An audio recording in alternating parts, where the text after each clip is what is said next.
My sister tried to embarrass me in front of everyone, but she forgot one crucial detail. Do you remember Rodney? Your childhood friend who cried all the time? My sister Elaine asked in a sweet voice that always meant trouble. I just feel so terrible that he never gets invited to anything, she continued. Since you're single, why don't you bring him as your date? That way at least you won't be alone at my wedding. I almost laughed. She felt bad for him? After nearly drowning him in the pool as a kid and laughing when he cried to his mom? I doubted it, but I still agreed to her request. Rodney was always a nice kid, even if he hid behind me when he got picked on and cried all the time. But I didn't realize my sister Elaine had something else in mind until she forgot to hang up the call properly. I heard her go back to giggling to a friend on her laptop. My sister's actually bringing Rodney. Can you believe it? I told her to bring him out of kindness, and she actually bought it. Wait until everyone sees her walking in with that crying loser. They'll see just how desperate and pathetic her dating life is compared to mine. My eyes widened. I fell right into her trap. And if I backed out now, I was sure she'd turn it around and make me look petty and jealous. So I tracked down Rodney through old school contacts and immediately told him everything, thinking I could at least save one of us from embarrassment. When I called, he sounded genuinely surprised but still agreed to come. I appreciate you looking out for me, but I won't let you go through this alone. Besides, I haven't been to a wedding in years, he said. This could be fun. On the day of the wedding, I was prepared for disaster. I'd even practiced clapbacks for when people laughed at Rodney. Then the doorbell rang. I opened it expecting to see the same scrawny kid with thick glasses and chronic allergies. Instead, I was standing face to face with a 6'2" Henry Cavill-looking guy in a perfectly tailored suit. Hi, I'm looking for Rodney, I said nervously, shifting around. Yep, that's me. Ready to go? The handsome guy responded. My brain couldn't process what I was seeing. This was not Rodney. Sure, everyone had a little bit of a glow-up since high school, but nothing like this. Shut up, you're not crybaby Rodney. He grinned. Well, I'm not a crybaby anymore, but if it helps, the suit does make me look a little different. But it wasn't the suit. Even when we walked in the wedding hall, every head turned. Some jaws dropped so low, it nearly hit the carpet. My sister's fake sweet greeting died on her lips. Rodney? Her eyes bulged out. Hey, Elaine, it's been years. Thanks for inviting me to your wedding. No one could focus on the ceremony. Not with Tall and Handsome sitting near the aisle, completely stealing the show. My sister looked furious. She tried to recover her plan during the reception, loudly telling her bridesmaids how Rodney used to cry during PE class. But Rodney was ready. He looked at me with a soft expression and said warmly, "That's why I was lucky to have this girl help me through my panic attacks." She was like an angel. My sister had no choice but to smile and agree with the compliment while her bridesmaids cooed about how sweet I was. She tried again later during the wedding toasts, bringing up how Rodney used to get stuffed in lockers, but he just laughed. And now I barely fit in one, he said, gesturing to the muscles. All the girls nearby swooned. Then she pulled out her final trump card. She mentioned his weird anime drawings, and how he probably still watches it like a nerd. But her new husband's face lit up. Hey, I'm a huge anime nerd too, he grinned. Elaine's face scrunched up. What the? You never told me you watched cartoons. Rodney and I giggled on the side watching them break out into their first fight as newlyweds. Things only got worse when my mother pulled Elaine aside and gushed about Rodney, asking, "Why didn't you tell me your sister was dating someone so successful?" And during the first dance, nobody paid attention to the bride and groom. Everyone's eyes were on Rodney as he danced with me. Elaine finally snapped and cornered me in the bathroom. All right, Spill. Where did you find this actor? This isn't the real Rodney. But when I tried to explain that it really was crybaby Rodney, she refused to listen and just dragged me back to the reception. She asked the DJ to stop and place the spotlight on us. Everyone's curious. What's your little love story? She expected me to admit this was all just a setup, a ruse. But Rodney stepped in and took the microphone. She called me out of the blue. I was honestly shocked, because I'd been wanting to date her since we were kids. I just never had the courage. But this wedding finally gave me the chance, he said, looking straight at me. I felt my heart race as the entire room erupted in awes. Elaine couldn't do anything but laugh in disbelief that her evil plan turned her into the greatest matchmaker. But the real shock came the next morning. Elaine sent me a photo, a yearbook picture of Rodney from his high school. The person in the photo was completely different from the man who'd been my date. Completely different face, different height. Interesting date choice, she texted. Wonder what happened to the actual Rodney. I turned to look at the man still sleeping in my bed. If you're not Rodney, who are you? And what happened to Rodney? He gave me this evil smirk. My whole body went cold staring at that smirk. My phone kept buzzing on the nightstand, but I couldn't look away from his face. This man in my bed wasn't Rodney. He never was. My hand started shaking as I grabbed my phone and saw 3 texts from Elaine with a yearbook photo attached. The kid in that photo looked nothing like the guy sitting up in my sheets right now. I forced my voice to stay steady even though my heart was pounding, so hard I could hear it in my ears. Who are you? What's your real name? He stretched like this was a normal morning and gave me this calm smile that made my skin crawl. My name's Carson. I figured you'd realize sooner, honestly. He said it so casually like we were talking about the weather. I stared at him waiting for more of an explanation. He sat up against my headboard looking completely comfortable. I knew Rodney when we were kids. Thought it would be poetic justice to show up as him at your sister's wedding after how she treated us back then. His explanation sounded practiced, like he'd rehearsed it, but something felt off about the whole thing. My brain kept screaming at me to get him out of my apartment right now. I pulled the blanket tighter around myself and stood up. You need to leave. Right now. My voice came out firmer than I expected, but my hands were still shaking. Carson didn't move fast. He took his time getting out of bed and finding his clothes from last night. The whole time he kept talking about how real our connection felt, and how I was overreacting to something that didn't really matter. He pulled on his shirt slowly like he had all the time in the world. We had fun, right? Does it really matter what name I used? I wanted to scream at him, but I just pointed at my door. Get out. Now. He finally left, but not before giving me this look like I was being unreasonable. The second my door closed, I locked it and checked it twice. Then I grabbed my phone and called Maya because I needed someone to tell me I wasn't crazy for feeling scared and violated right now. She picked up on the second ring, and I barely got the words out before I started crying. She told me to stay put and she'd be there in 20 minutes. I sat on my couch staring at my door until I heard her knock. Maya came in with 2 coffees and her laptop already open. She sat next to me and put her arm around my shoulders. Okay, tell me everything from the beginning. We started going through every single interaction I'd had with Rodney from the first message to last night. Maya pulled up the Instagram account that had messaged me about the wedding. The account was created 3 weeks before Elaine's wedding. Only 3 weeks. The profile photo was blurry enough that I couldn't really see his face clearly. I should have noticed that. Maya squeezed my hand. You were trying to be kind. That's not your fault. I pulled up the yearbook photo Elaine sent me and put it next to the wedding photos on my phone. The differences were so obvious now that I was actually looking. Real Rodney had a rounder face and was way shorter, maybe 5'7". He had different features completely. The man who left my apartment this morning was 6'2" and looked nothing like childhood Rodney. How did I miss this? Maya asked me the hard question then. Did anything happen last night that you didn't consent to? I had to sit with that for a minute. I consented to everything we did, but I consented thinking he was someone else. The violation felt complicated in a way I couldn't put into words yet. Maya nodded like she understood, even though I barely understood it myself. We need to find the real Rodney. Prove that Carson isn't him. Maya opened her laptop and started searching. I tried to remember specific things about childhood Rodney that only he would know. He had a birthmark on his left arm. He was scared of dogs after one chased him in 3rd grade. He collected Pokemon cards and kept them in a blue binder. Maya typed while I talked. She pulled up Facebook first, but there were too many people with that name. Then she tried LinkedIn and filtered by our hometown. There. A profile for a Rodney matching our age range. Works in IT for a company in Portland. His profile photo showed a man who looked exactly like the yearbook picture, just older. 15 years older, but definitely the same person. Round face, shorter build, glasses. Nothing like Carson. My hands started shaking again as I stared at that photo. I was completely deceived, and I let it happen so easily. Maya grabbed my laptop and opened a new tab. We need to secure everything right now. She pulled up my email account and started walking me through password changes. I typed in new passwords for my email, my bank accounts, my social media, even my Netflix because I couldn't remember what Carson might have seen when he was in my apartment. Maya made me write each new password in a notebook and hide it in my desk drawer. She pulled out her phone and looked up how to change apartment door codes online. I followed the instructions, my fingers shaking as I entered the new 6-digit combination into the keypad by my front door. The beep confirming the change felt like the first actual thing I'd done to protect myself since Carson walked out this morning. But even as we worked through the security checklist, my brain kept replaying moments from the wedding. How he knew exactly what to say to counter Elaine's attacks. How he touched my arm when we danced. How he looked at me during that microphone speech like he actually cared. Every memory felt contaminated now. Maya squeezed my shoulder. You couldn't have known. He planned this. I picked up my phone to call Elaine. Maya raised her eyebrows but didn't stop me. Elaine answered on the second ring. I told her everything in one rushed explanation. Carson wasn't Rodney. He lied about his entire identity.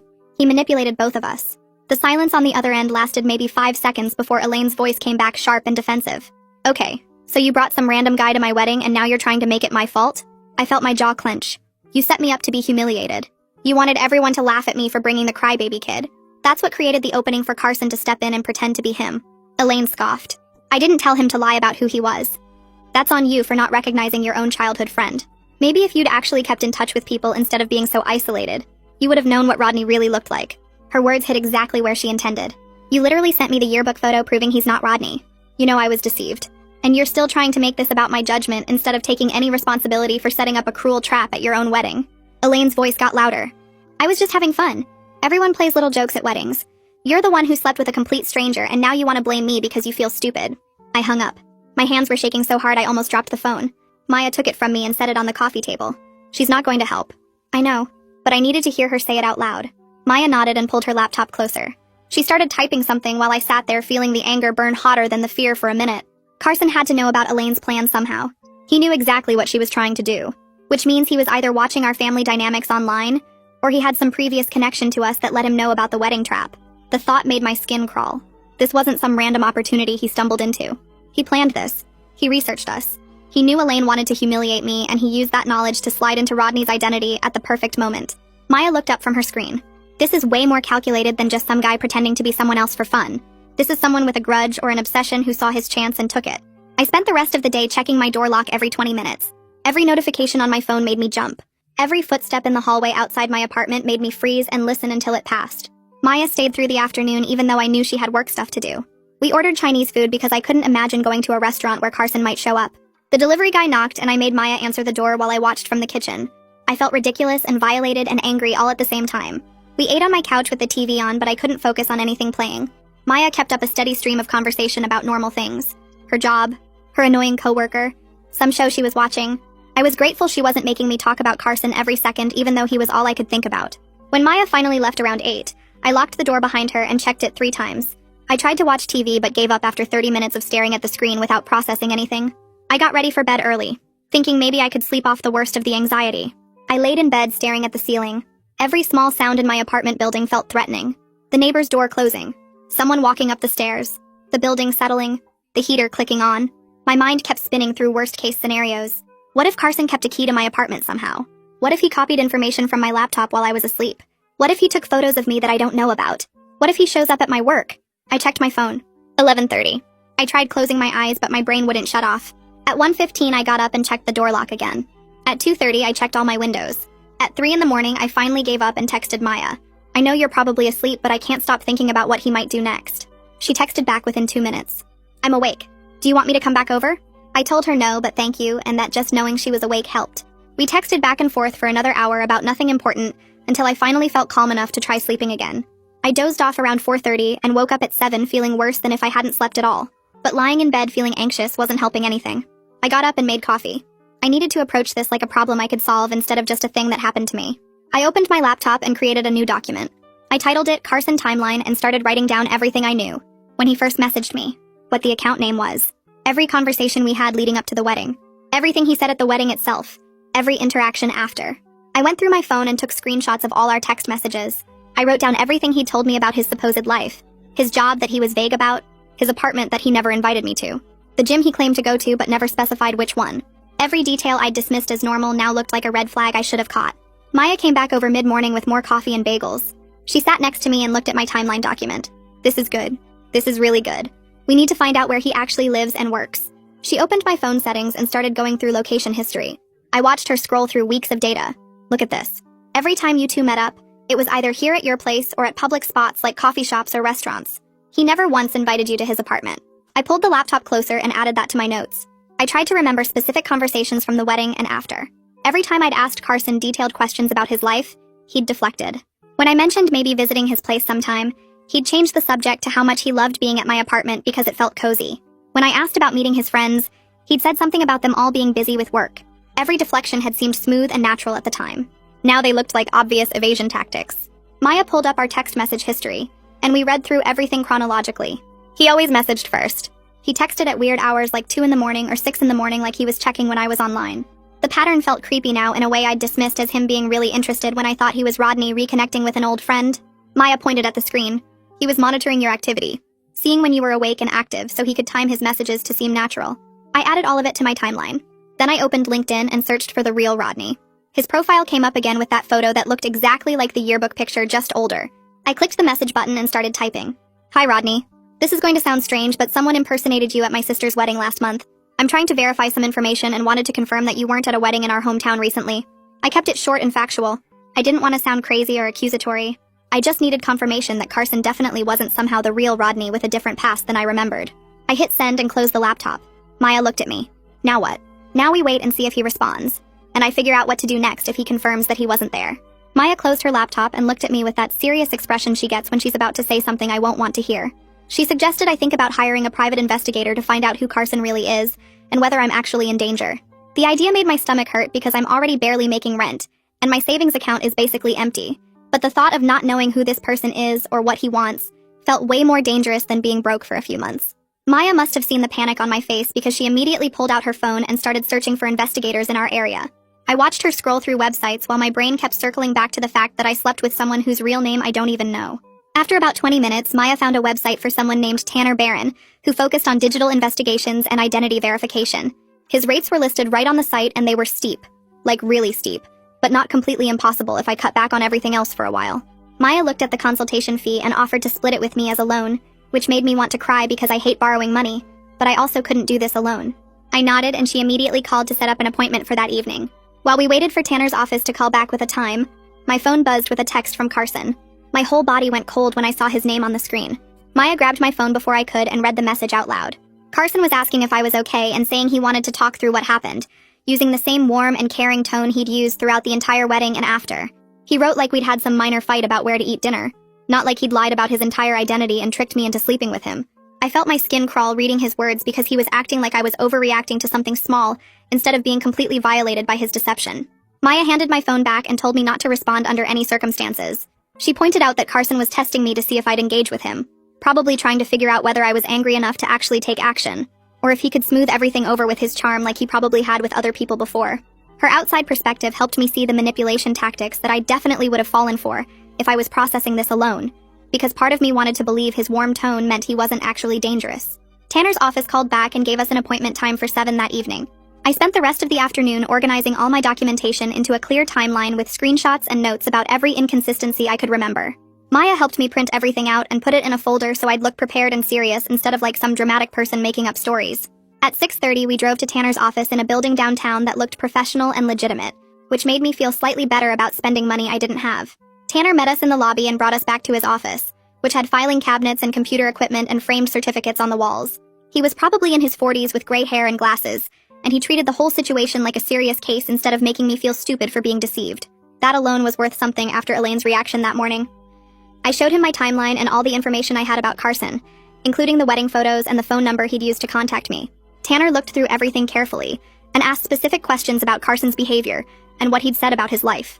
He explained that he'd start with something called open source intelligence gathering, which meant using the photos from the wedding and the phone number and any other digital footprints to identify who Carson actually is. He warned me this might take a week or maybe 2, and that I absolutely should not engage with Carson at all during the investigation, because it could tip him off that I was looking into his background. I asked Tanner if this kind of situation happens often, because I felt so stupid for not seeing through Carson's lies. Tanner told me that identity deception in dating contexts happens way more than people realize, usually for financial scams, but sometimes for revenge, or because someone is obsessed with another person. Hearing that I wasn't uniquely foolish helped a little bit, though I still felt angry at myself for ignoring all the signs that were probably obvious now that I looked back. Maya and I left Tanner's office around 8 and went back to my apartment.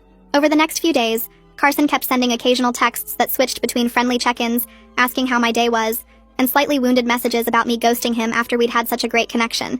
I saved every single message exactly like Tanner told me to, but I didn't respond to any of them, even though part of me really wanted to confront him directly about all his lies and ask him what he thought he was doing. On the 3rd day after I'd sent my LinkedIn message to Real Rodney, he finally responded. My hands were shaking when I opened the message because I knew this would confirm everything one way or another. Rodney wrote that he was really confused because he definitely wasn't at any wedding, and he hasn't been back to our hometown in 5 years since his parents moved to Arizona. He included a current photo of himself that showed a guy who looked exactly like the yearbook picture, just aged up about 15 years, with the same round face and features that were completely different from Carson's. Seeing that photo made everything real in a way that hurt my chest, because now I had definite proof that Carson was an imposter using Rodney's childhood identity. I messaged Rodney back right away explaining the full situation about my sister's wedding, and how someone showed up claiming to be him. Rodney responded within an hour saying he was shocked and really sympathetic about what happened to me. He said he vaguely remembered some guy named Carson from elementary school, who hung around the edges of their friend group, and seemed kind of obsessed with fitting in. Rodney offered to do a phone call if it would help me understand the situation better, which felt like the first genuinely kind thing someone had done without any hidden motive since this whole mess started. I scheduled the call with Rodney for that same evening because waiting felt impossible when every minute without answers made my skin crawl.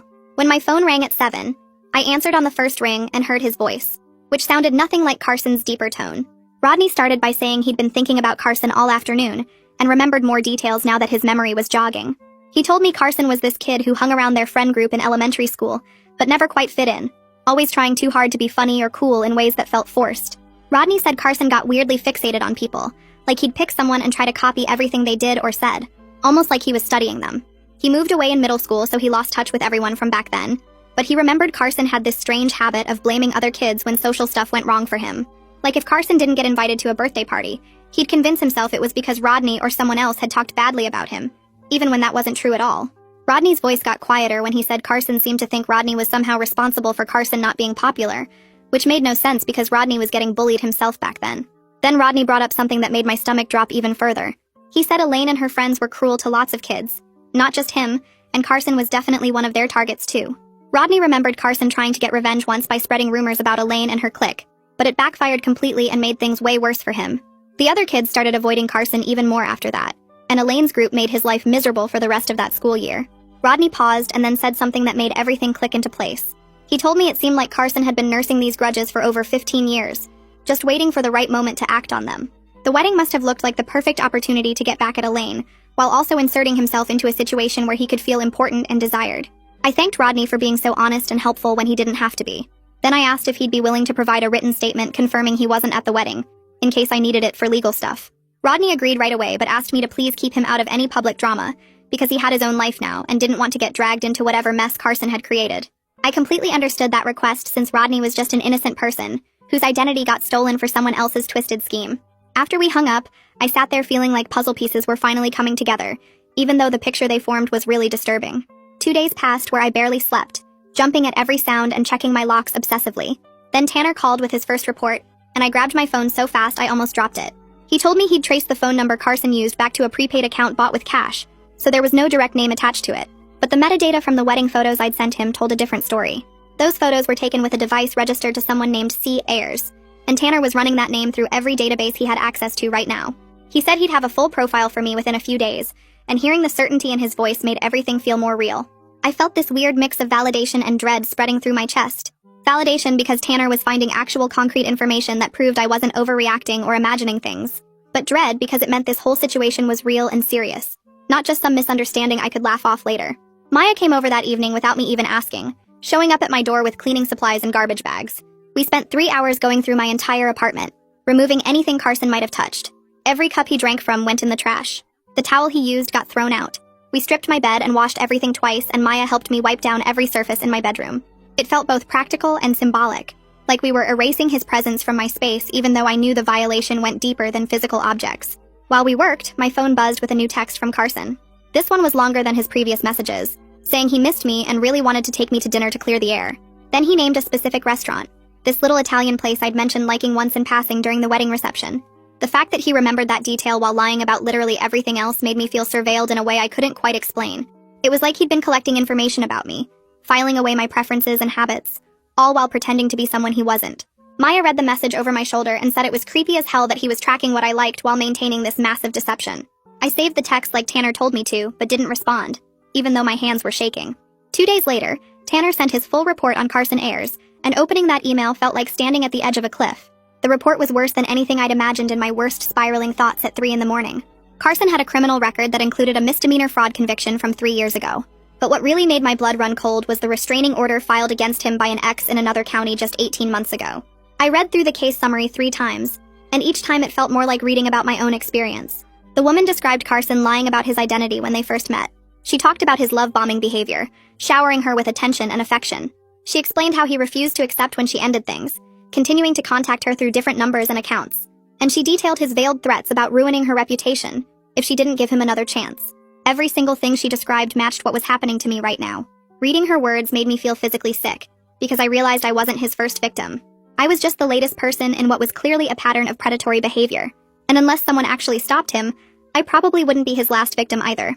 I printed out the entire report with shaking hands and grabbed my keys. Maya asked where I was going, and I told her I was taking everything to the police station because I couldn't just sit here knowing what Carson was capable of. I felt scared and completely exhausted, but I was also determined not to let this go. The desk officer at the police station listened to my brief explanation and directed me to Detective Stuart Gregory, who handled cases involving stalking and identity-based crimes. Gregory's office was small and cluttered with file folders, but his desk had photos of kids who I assumed were his, which somehow made me feel slightly safer. He read through Tanner's report carefully, taking his time with each page, and then started asking me detailed questions about everything Carson had said and done. What exactly did he claim about his identity? When did I first realize he was lying? Had he asked for money or access to my accounts? Did he ever explicitly threaten me? Gregory was professional and took me seriously, which was a relief after Elaine's dismissive reaction. But then he explained something that made my stomach sink. He said that unless Carson had made explicit threats, or actually stolen money from me, Pursuing criminal charges was going to be really difficult. I wanted to scream or throw something, but I just sat there staring at the detective's desk while he explained my actual options. Gregory pulled out a form and said I could file for a restraining order in civil court, which wouldn't put Carson in jail, but would legally require him to stay away from me. He told me to save every text, every call, every social media message because documentation would be crucial if Carson violated the order. Then he gave me practical safety advice that made everything feel more real and scary. He said I should change up my daily routines so Carson couldn't predict where I'd be, that I should always be aware of my surroundings, especially in parking lots, and when entering my apartment, and that I should trust my gut if something felt wrong. The way Gregory talked about it made it clear he'd seen situations like mine before, and that some of them had ended badly. I thanked him for his time and walked out of the station feeling like I had a plan, even if it wasn't the justice I wanted. Maya was waiting in her car, and when I got in, she immediately asked what happened. I explained about the restraining order option, and she said we should go file the paperwork right away before I lost my nerve. That afternoon, we drove to the courthouse and filled out the temporary restraining order application at a window where a tired-looking clerk processed domestic cases. I attached printed copies of everything from Tanner's investigation, screenshots of Carson's messages, the yearbook photo Elaine sent, and a written statement from real Rodney confirming he wasn't at the wedding. The clerk looked through the stack of papers and told me there would be a hearing in about 2 weeks where a judge would decide whether to grant a longer order. She explained that the temporary order would be in effect until then, but that Carson would be formally notified, which might make him angry. Maya squeezed my hand while the clerk stamped the forms, and I tried not to think about what Carson would do when he found out. We grabbed coffee after, and Maya made me promise to call her if anything weird happened. Then she drove me home because I was too shaky to drive myself. That night, I was getting ready for bed when my phone rang with Carson's number. I stared at it buzzing on my nightstand and didn't answer, letting it go to voicemail while my heart pounded. A minute later, the voicemail notification popped up and I almost deleted it without listening. But I remembered Gregory said to document everything. I put the phone on speaker and played the message. Carson's voice sounded hurt and confused, asking why I was avoiding him, and saying he thought we had something special. He said he didn't understand what changed and that he just wanted to talk things through like adults. His tone was so convincing and wounded that for a second I actually felt guilty, like maybe I was overreacting to everything.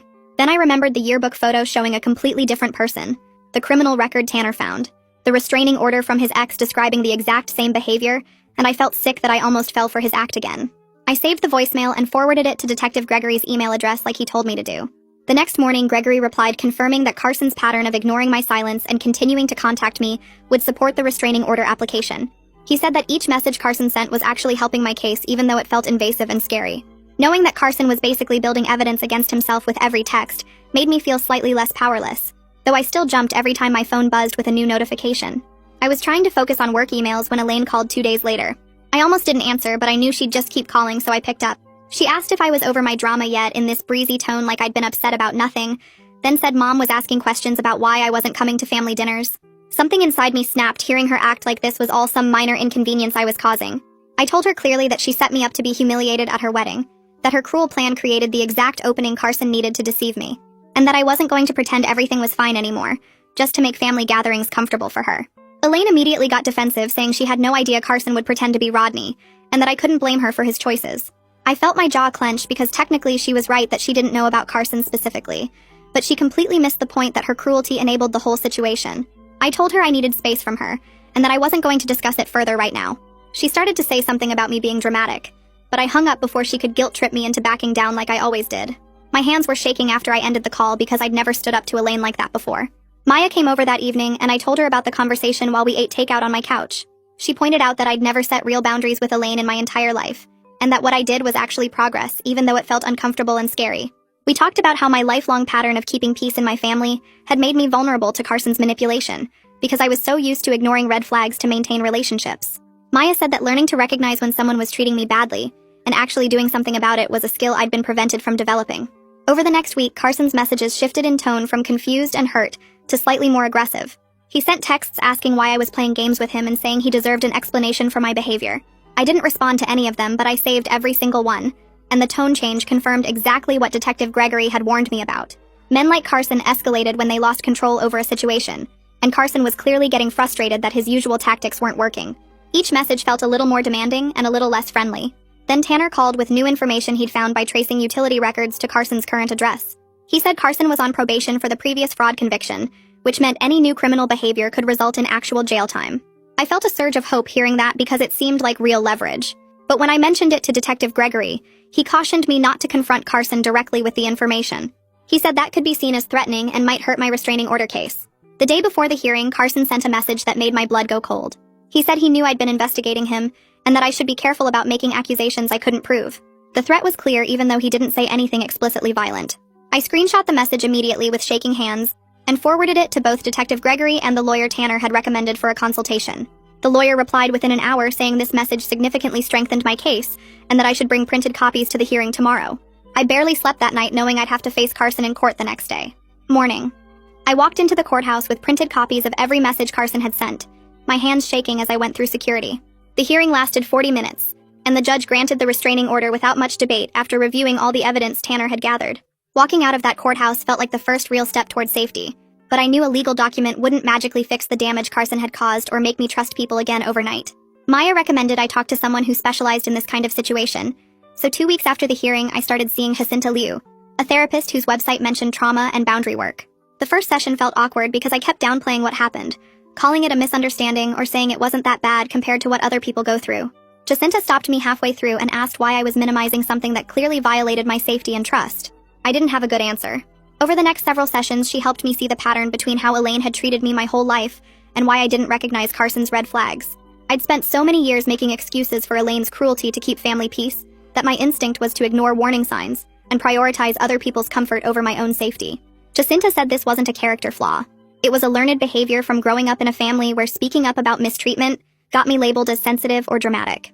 In our third session, I told Jacinta about specific times Elaine had humiliated me growing up, and how I'd always brushed it off as sibling rivalry or her just being competitive.